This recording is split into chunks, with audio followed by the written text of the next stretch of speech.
Hello, I'm Soycat, and this week 2 of the world's 5 largest economies held elections, and you're probably familiar with the result in the United Kingdom, or the landslide I should say, but you might be less so with what happened in France, because the end result was actually a shock to basically everyone. Sure, the radical left leader is pointing in both directions, and so you might think he won, and that is a sort of analysis you could take from this, but the actual National Assembly, their parliament, shows a much deeper split between basically 3 separate parties, all of which have very similar seat counts, and none of which can govern alone, which leads to a very interesting deadlock, which is likely to go down. France is going to have a very big issue with these results, but even more interesting is how these results came about, because you might be familiar with the fact that the National Rally, the third place party by seats, actually got the most votes, and so how did they end up in third place? France's fun electoral system, something which first past the post countries maybe should look into doing something with, because it actually leads to some very interesting situations where even if the National Rally were the most popular individual party,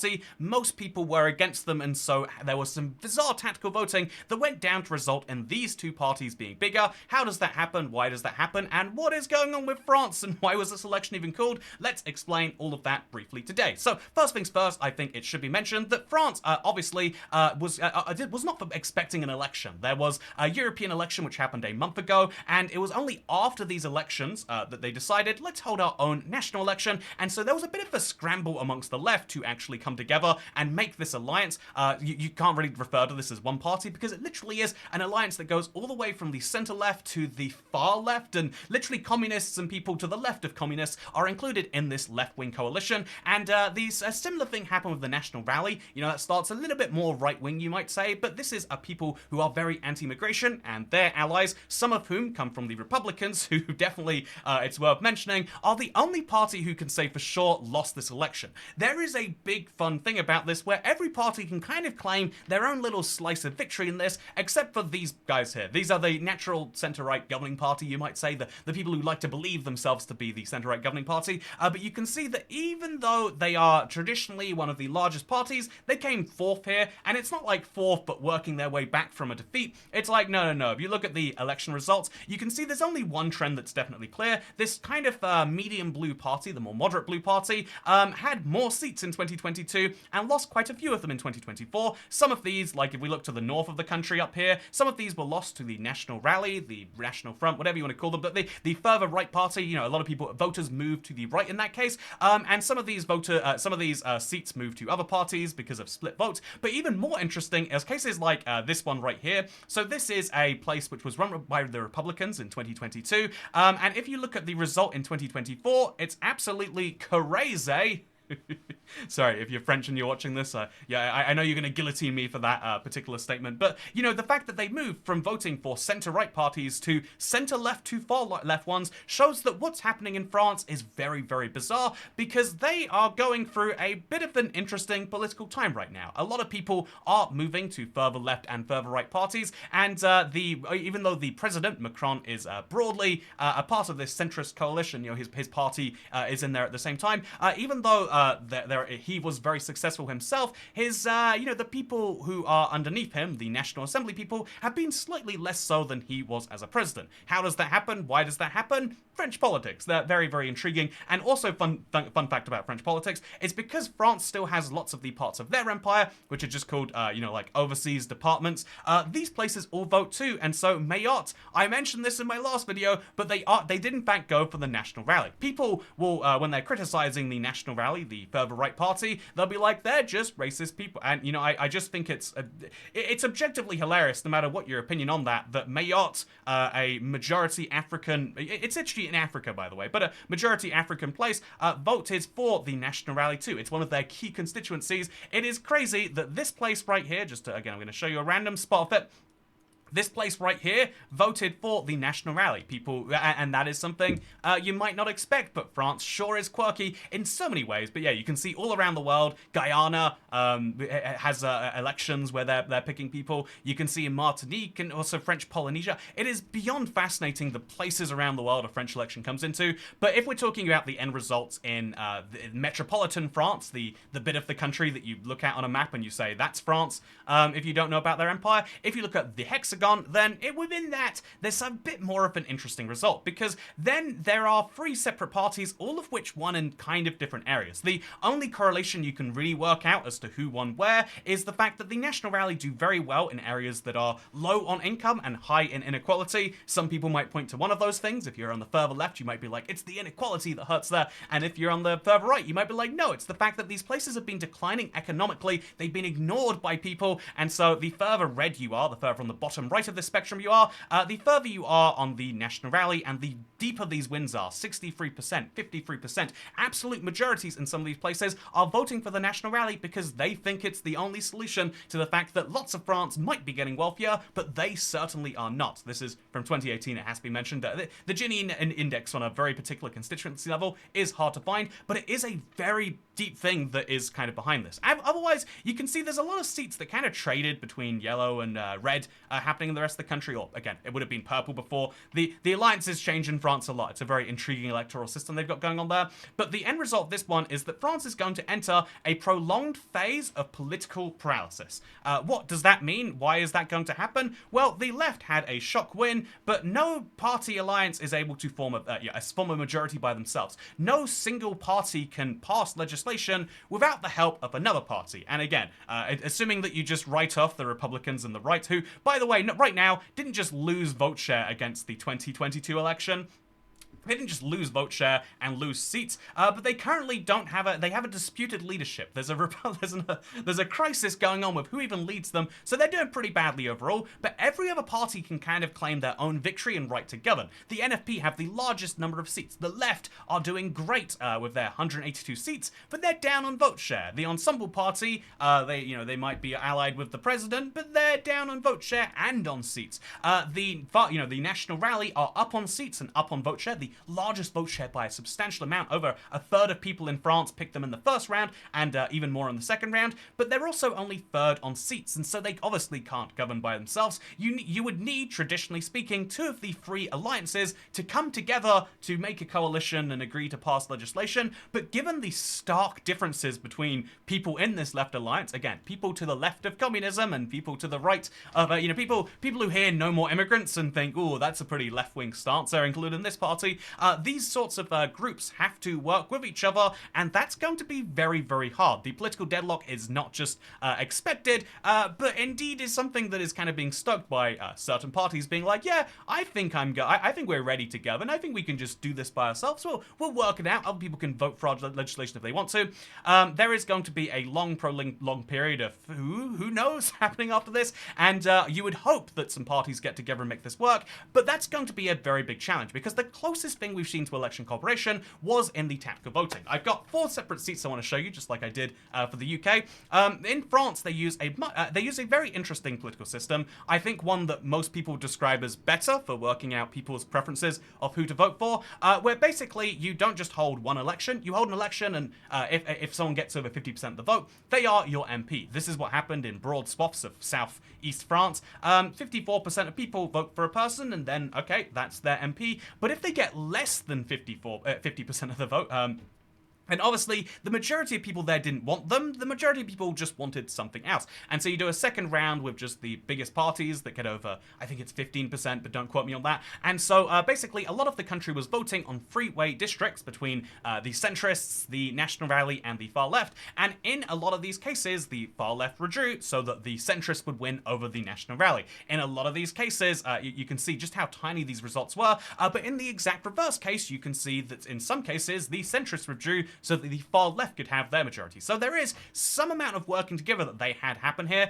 and even if these people didn't withdraw, some people would naturally shift from the third place party to the second place party if they were worried about the National Rally getting in, or vice versa, if they were worried about the far left getting in. In some cases it worked that way, but in the majority of cases, people were moving towards parties because they were worried about the National Rally winning, meaning that, and that is what led to them getting the second, the most number of votes by a huge amount, but because their opposition coalition was tactically organized, it basically worked out that this 25% sort of worked with that 24% to mean that that was a majority in most cases. This is something which means that if these 50% of voters want either of these guys over one of these guys, they can vote for that. Is that good democracy? Is an interesting philosophical question at the very bottom of it. Like, what should you vote for more? What you want the most or what you hate the least? And France's electoral system allows you to do both. They allow you to first vote for the thing that you want the most, the party you pray will win, and if 50% of your comrades in your area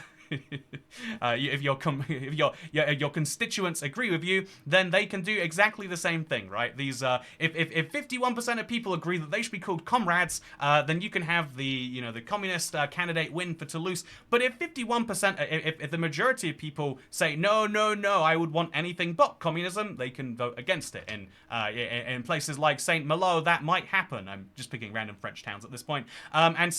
This is something that happens all around the country. So it's a good system that allows people to pick their first system and then be like their first preference, and then the second time round be like, okay, now we'll do that boring tactical voting thing that everyone does in every other country. This is something that the UK, many first past the post countries will do the first time round and just hold their nose and support the candidate they hate least out of the two major ones. But in the UK, this happened the opposite way. So there are two cases. I'll start with the Liz Truss one because it's kind of a lot of people like this because Liz Truss, who the former shortest serving Prime Minister in the UK's history, she lost her vote because only 25% of people voted for her versus 26% for Terry Jeremy.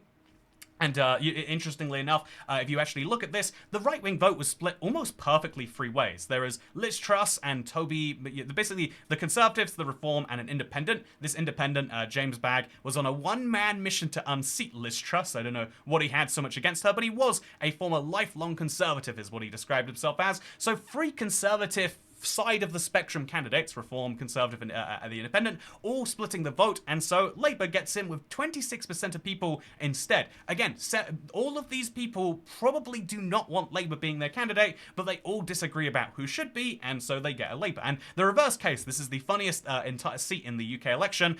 Even though there was a huge landslide, you can see like, oh yeah, well, the Conservative candidate wins because there was a left-wing candidate, Rajesh Agrawal, but there was also Claudia Webb, an independent. But there was also Keith Faz, a former Labour Party member who was running in this seat too. All three of these people add up to substantially more than the Conservatives. Their vote share fell, but everyone else's share was split so perfectly that they all lost. And so as a result, the most people in Leicester who would not have wanted a Conservative end up with Conservative in the same. And you could argue these things balance each other out. Like, okay, well, the people of Southwest Norfolk can just be represented by this Leicester East Conservative, and the Labour voters of Leicester East can be represented over here. But ultimately, if you believe that there is meant to be local representation, then if these people would want anything but Remy Berfonanu representing them, if the Pascal Lavagin I'm not going to pronounce these people. If the centrist people would rather have the far left than the far right represent them, then that's something that is good. It gets a bit messier when you add this withdraw system where the parties basically force you to do this rather than the people themselves. But there is an end result which means that people can vote against who they hate while still getting to vote for who they like, at least in theory, and some of those people managing to get through just by being majority voted. And so that is what happened in France. Their electoral system is it's taking the worst part out of first past the post. It's not improving the system as a whole, but it does mean that you have all the benefits people love of first past the post while removing one of the worst parts of it. Is that a good electoral system? That's a question for you, I guess. But what isn't a question for you is how this whole election came about. Why is it that France held an election literally 2 years after the last one? Are they like the US in that they have way over the top regular elections? Not, I mean, well, actually, yes, but not because it's required by law. Indeed, the last one was 2022. The one before that, though, was 2017. This is the normal amount of time between French legislative elections. 5 years is the maximum amount of time, roughly, that they're meant to use. And so in 2024, they decided to hold an election because of the European elections. You don't need to know too much about what happened there, but long story short, the right-wing alliance had a huge win. 31% to the second best 14%. It was very, very bad for anyone who wasn't the National Rally. Look at their polling. Just starts highest, goes higher up. More and more people are like, yeah, let's make our protest vote heard. And so Macron's gamble, the current president of France gamble, was the idea of like, okay, well, clearly we're coming second place in this, and people will start a narrative that we're not doing well. Okay, if you really think that it's so important to have a protest vote, let's have some legislative elections. Vote for this country, not that far off EU Parliament that I know some of you don't care about. Let's vote for something a little bit more local. Let's do it. And he literally decried the results of the election as indicating the rise of nationalists and far-right political firebrands that would threaten France and Europe. And he said it represented the impoverishment of the French people and the downfall of our country. And it was expected that he would lose this by just as much as he lost that. And so that is the one way in which, you know, the Macron's party, that's the one way in which the centrist coalition can say, well, we didn't lose as many seats as people were expecting us to. And so, yeah, I think that's kind of funny that that's like their narrative of how they won. The left wing can be like, well, we got the most seats, just don't look at the vote share. And the right wing can be like, well, we got the most votes, just don't look at the seat share. Don't look at how many people specifically don't want us in charge. And that is the messy part of France's election. That's why it's a shock election. That's why they are going through some very bizarre things. And I think they have the same political problems the rest of the world is dealing with. Here is Claudine voting for the National Rally and saying she tended not to admit to people that she votes the National Rally unless they were close friends. It's a bit of a problem. There is a, you know, like there are parties that people want to vote for but feel like they cannot through taboo. There are parties that people are very allowed to say out loud they're going to vote for and then don't. And there are parties that people want to win and then ultimately have to pick for the lesser of two evils. There are lots of problems in democracy. Not that that makes it the worst system or anything. There are lots of problems in democracy that are showing themselves here, and hopefully we find an end-all solution. Is the end-all solution just making people better off? You know, if this map was just the perfect color, I think I could argue that, like, I don't mind any of these top shades here. If you give me blue, dark blue, sort of purplish blue, if we could just make an entire country look like that, then would people still be into this, like, protest the system vote? If the system works for people, will the people work for the system, is the question, because it feels like the opposite is happening right now. But that's a deeper question about democracy and whether you should serve all the people, or the concept of the nation more broadly, or something else. An interesting thing that comes up, especially of both the UK and the French elections, where the largest party has not a plurality, or rather just a plurality, not a majority. They have a large number of people voting for them, the largest number, but not the majority, is do you govern for the people who voted for you, or do you govern for the nation more broadly? How do you fix things? How do you make people love democracy and love all those things again? Well, that's a question that is broader than the scope of a British man in a YouTube video. And so what I'll say for now is that I hope you enjoyed this video. I am going to make a video. I got a comment just before this went live saying, please explain the political compass and people kind of inaccurately describing each other's politics. It's something I do, in fact, want to do still. But yeah, just it was fun. This happened today. I was in the midst of diving in some fun things about the UK election. But yeah, the most interesting thing about the UK election is still kind of yet to come. It's like, how do you rebuild from being absolutely wiped out? There's a lot of fun things happening there, and we'll talk about those in the near future. But what we won't talk about in the near future is what's happening in Leicester East. It's looking. Oh, yeah, you know what? Mr. Burger is not a burger place, because, you know, this is one of the deep points here. That I started diving into some of these constituencies in both countries, and ultimately you get places where you're like, it looks a little sad, right? There is a deeper underlying problem of, like, how countries are run and how we kind of just push problems into the sides and hope that when they're in the sidelines we don't really have to worry about them too much. But it turns out that people don't actually love that as a long-term solution. Burying the problem and hiding it means the problem still exists. And in a democracy, you have to care about what everyone thinks, which is cool, I think, unless you hate people. You know, honestly, do you respect people? I mean, I don't if they live in France. But with that said, thank you for watching. I hope you all enjoyed this video. That was a joke in case anyone's mad at me, and I'll see you next time. It's not really a joke. Second channel, don't care. Give me some money on Patreon if you want to, and you're enjoying these videos, because I'll use it to buy lobster rolls and fun drinks. Goodbye.